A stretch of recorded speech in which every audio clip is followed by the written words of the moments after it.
Salut tout le monde, c'est Dylan Technologies. Aujourd'hui les amis, on se retrouve dans une nouvelle petite vidéo. J'espère en tout cas que vous allez super bien. Moi ça va nickel les amis. Aujourd'hui on va parler d'un sujet très intéressant. On s'intéresse un petit peu tous à ce sujet. Et si vous avez cliqué sur la vidéo, c'est parce que vous y êtes intéressé, hein. On va pas se mentir, on va parler de la PlayStation 5. Je sais pas si vous avez déjà remarqué, c'est le petit astuce, le petit bonus de la vidéo. Mais il y a déjà des pubs qui tournent concernant la PS5.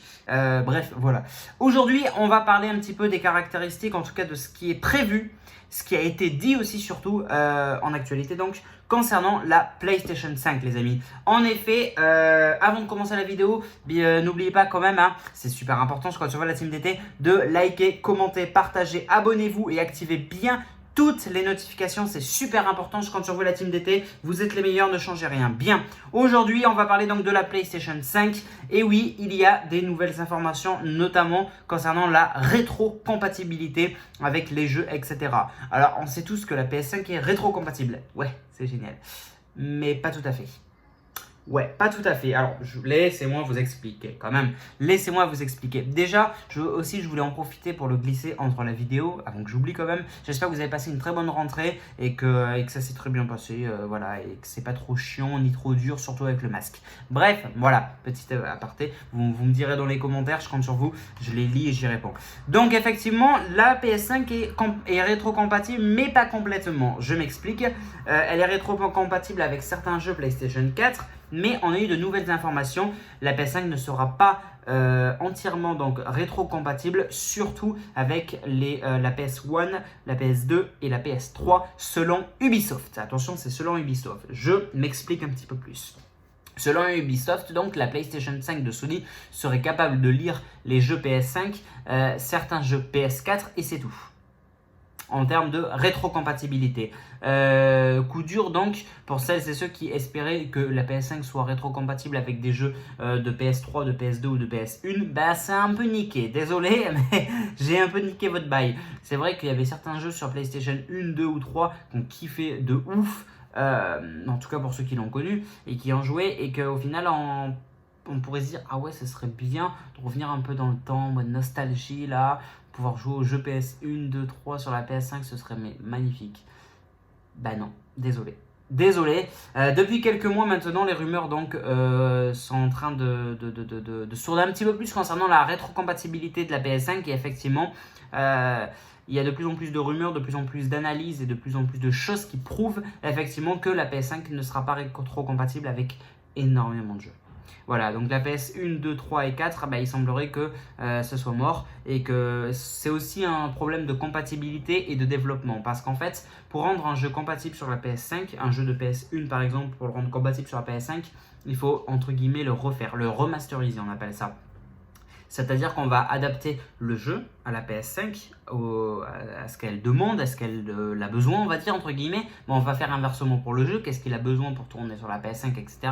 Donc il faut la qualité et mettre je sais pas moi, du Full HD déjà. Rien que le Full HD, c'est un énorme travail. Donc imaginez la 4K ou voire la 8K que la PS5 pourrait proposer. Donc déjà il y a ça, mais il faut aussi également voir avec les développeurs. Si c'est un jeu en interne de chez Sony, bon, ils ont leur PS5, ils ont leur propre jeu, c'est eux qui décident, basta, ils remasterisent et c'est réglé. Enfin, encore une fois, c'est super chaud, hein, la remasterisation, ça se fait pas comme ça. Bref, voilà. Mais si c'est pas un jeu en interne de chez Sony, si c'est un jeu de chez Ubisoft par exemple, ou de chez un autre développeur de jeu, là il faut aussi l'autorisation, est-ce qu'on peut faire ci, est-ce qu'on peut faire ça.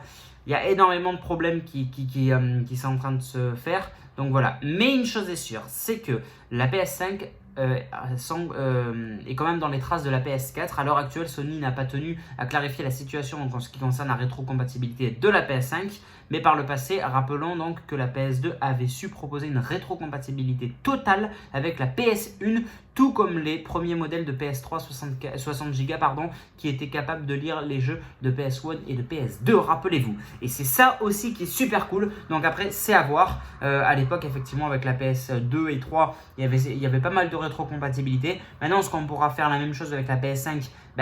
En rétrocompatibilité de certains jeux PS4, oui. Maintenant, de PS1, 2 et 3, ça va pas de ce sens. En tout cas, ça va pas de ce chemin-là. C'est possible, peut-être que ça va changer, alors, mais voilà. Donc j'insiste bien que en fait, les informations que je vous donne, c'est de l'actualité concernant la PS5 et la rétrocompatibilité, mais aussi ça se base sur des rumeurs, des analyses et des données qui vont vers ce chemin-là au final, hein, vous voyez, vous comprenez. Donc peut-être qu'au final, dans 2 mois, ma vidéo, au final, tout aura changé parce qu'effectivement, au final, il y aura la rétrocompatibilité avec la PS1, 2, 3, ou bref. Donc comprenez bien que là, on se base sur des choses qui ne sont pas officielles actuelles, d'accord? Même si Ubisoft, on en a parlé, voilà, ça reste compliqué. Mais bon, je vous propose de suivre bien comme il faut cette actualité, de bien suivre du coup les futures actus de la PS5, même d'Apple ou d'autres jeux, etc. Donc n'hésitez pas à vous abonner, activer bien toutes les notifications parce que YouTube n'envoie pas toutes les notifications à chaque fois et ça c'est super relou. Donc voilà, je compte sur vous, on s'abonne, on like, on partage, on commente, c'est super important aussi, partager, commenter, liker, ça m'aide énormément, ça aide aussi à référencer un petit peu ma vidéo, donc c'est un soutien supplémentaire et puis en même temps je lis et je réponds à vos commentaires, donc c'est cool qu'on puisse débattre.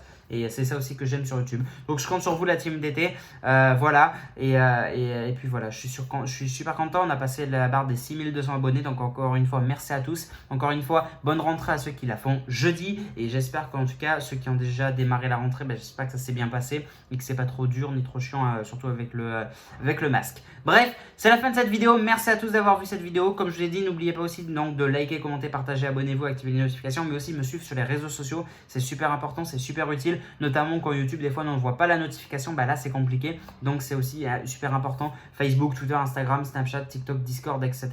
Tout est dans la description de la petite vidéo. Merci à tous, c'était Dylan Technologies. Salut tout le monde.